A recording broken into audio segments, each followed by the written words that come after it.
सम्पत्तिको कुरा मात्रै नगर्नुहोस् आफ्नो नानीको लागि। हो, हितोपदेशले भन्छ बुद्धिमान मानिसले आफ्नो छोराछोरीको लागि सम्पत्ति पनि सञ्चय गर्छ भन्छ। र सबभन्दा ठुलो बुद्धिमान मानिस चाहिँ त्यही हो जसले आफ्नो छोराछोरीलाई परमेश्वर चिनाउँछ। तपाईले सम्पत्तिको विषयमा हेर्नु, प्राय परिवारमा झगडा भएको खास कारण सम्पत्तिको विषयमा छ।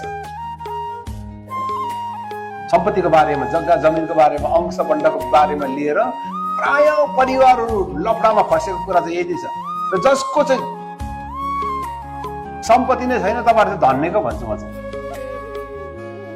किनकि सम्पत्ति भएपछि खाली छोराछोरी दाजुभाइहरू कसैलाई अगाडि पर्यो भन्छ, कतैलाई पछाडि पर्यो भन्छ, कतैलाई यति हात मात्रै मुख पर्यो भन्छ, कतैलाई त्यति हात मुख पर्यो भन्छ।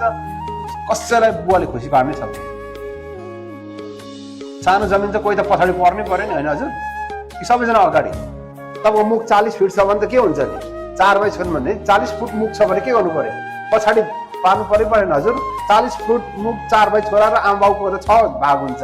40 फुट मुख भएको जमिनलाई 6 भाग लगायो भने कति फिट मुख हुन्छ होला? लगभग 6.5 फुट मात्रै हुन्छ।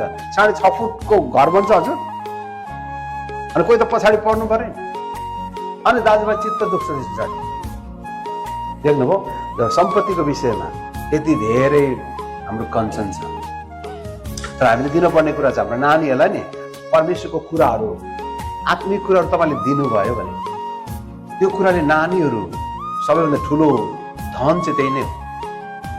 ताकि ठुलो भएर हिजो भने ठुलो भएर नानीहरू परमेश्वरबाट तर्किएर जाँदैनन्।